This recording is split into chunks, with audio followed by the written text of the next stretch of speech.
Hello and welcome. My name is Sanjay and I'm from Bengal, India.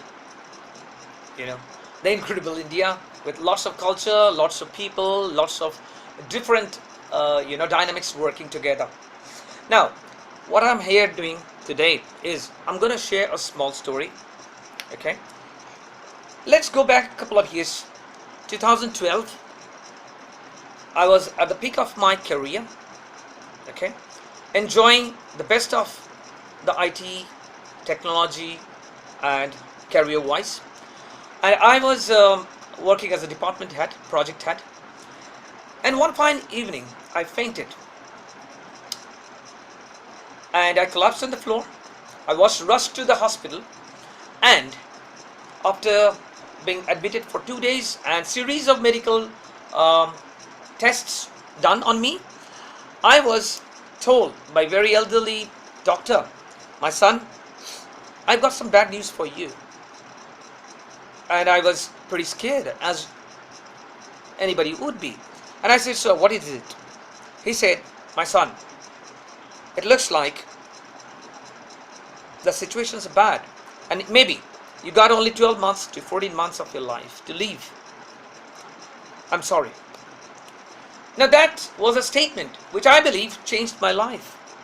I was devastated, I was depressed, I was sad, and I couldn't believe this was happening to me. I mean, like, why me? I mean, back in 2009, my father expired from MND, the same disease, motor neuron disease, which a famous scientist and doctor, the inventor of black hole theory, Stephen Hawking, expired a couple of years back. The same, and I was pretty scared that this is going to be killing me also, and this is something to do with a hereditary disease. Being devastated, being sad, I wanted to leave. That was a very desperate thing. The fear of death was, paralyzing me every day. And I really wanted to see my place where I'm born, my state. I wanted to visit all the places that I ever wanted to, and I could not manage because of my busy schedule. So I started visiting to all these villages of Bengal. Now, the various villages of Bengal has various traditions, various handicrafts, various handlooms, various kind of cultures, though within a state, just like any other country. I mean, there is so much diversity.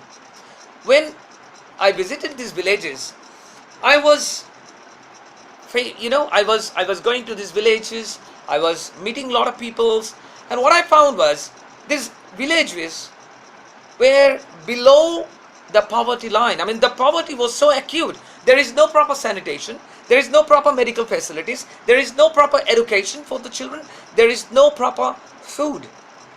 Now, when I had a conversation with these people and I said, like, oh, you do some work, right? And I found that these artists or these artisans were doing a wonderful job. They were doing hand carving, they were doing hand weaving of fabrics, and so many artwork was being created.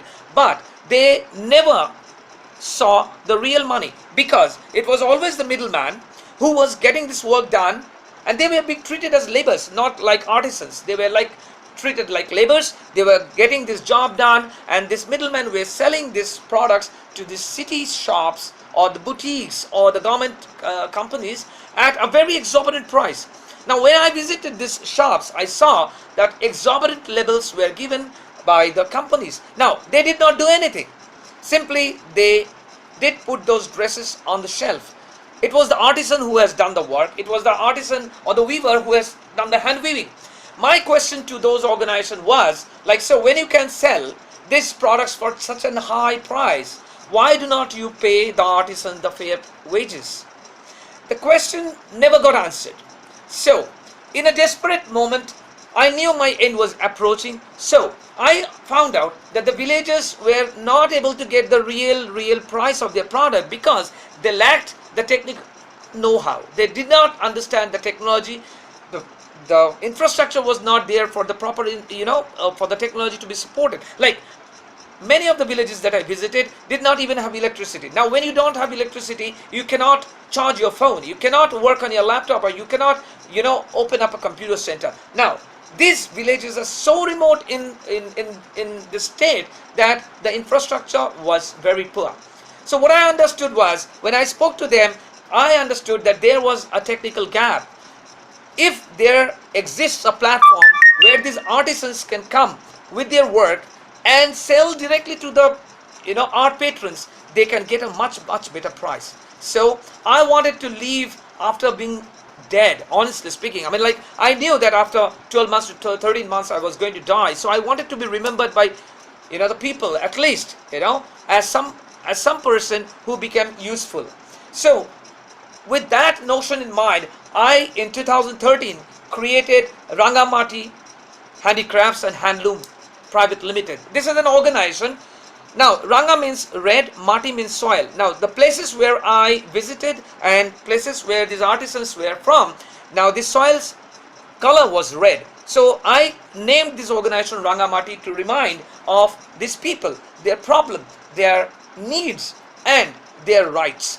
So I found out that if the females of these villages were empowered, they could actually lead to a much better socio-economic condition, changing the whole scenario. Now, we founded that organization with that objective, and gradually we picked up and we started working with different artworks, different artisans, and with all the blessings of the God, I believe the vision and mission that I set up 6 years back on almost the deathbed kept me alive with a purpose. Now I know that I am living for some reason. I have to leave because these artisans are depending. Now, Rangamaati is an organization.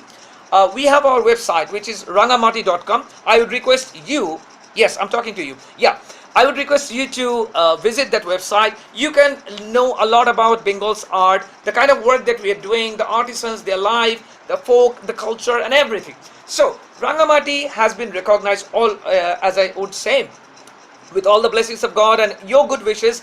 Rangamaati has been recognized as a successful startup. Okay, we have been recognized as a very good initiative, which by the MSME, which is working at the grassroots level. Recently, let me share you a wonderful story. Recently, Facebook selected our organization and they did a documentary on the embroidery artisans of Bengal who work with Raghavat. So what I found was, when the vision and the mission sets you on the right track, you start living your life, you start living a purposeful life. Now we are working with a lot of artisans, we are working towards revival of a lot of artwork, but you need to understand, we are not working on any grants, neither I had that kind of huge capital to work with. I literally had to sell a lot of things of mine. A lot of things I sold off. I sold off my car, I sold off my jewelries, I sold off my watch, I sold off my camera and everything. And whatever the money I got, I did use to create this organization. We are a very legally strong organization with lots of very capable artisans working, with lots of artwork we are working, and our workers being artwork is being appreciated across the world. We have got customers in USA, we have got customers in UK, we got customers from Singapore, we got customers from India, of course, and our artwork is very ethical. We are working with natural dye, we are working with hand woven fabric, we are paying the fair prices, we are paying the fair wages to the artisans, and the artisans are happy. Today the artisans are dreaming. They dream of sending their children to school, they dream of constructing the toilet for proper sanitation. They are becoming aware of a lot of health issues, health things and medical facilities, what is the need of it, and they are dreaming big. Somebody is dreaming big, like, okay, I want to see my daughter being educated, I want to see my daughter go to school. Previously it used to be very early child marriage. There is so many problems, there is sex trafficking, there is child trafficking. All this can be solved if the women of these villages are empowered. Now, here I come with a small request from you. Please spread this message of our organization. Please talk to your friend, your relatives about Rangamaati. You can go to Google, you can go to Facebook, and you can search about Rangamaati, RANGAMAATI. If you select that, you can come across all the stories that we are creating. We are documenting the artisans, we are showcasing their work, we are trying to empower them so strongly. But unfortunately, or let's say this 6 years I've been working on my self funds only. I come across to you with a small request. Please come and strengthen my hands, my vision, my objectives. We are today running into a very huge fund crunch. Honestly speaking, I'm not able to get any grants because this is not a NGO, non-government organization. So NGOs are getting paid so much for doing some just promotional work, but we are working with the grassroots level, yet we are not being supported, yet we are not getting any proper bank loans. You are not getting any, banks are ready to give us personal loan but not business loan, because in the initial years, let's say in the year 2013, 2014 and 15 also, we incurred small losses. Now here I am an IT guy.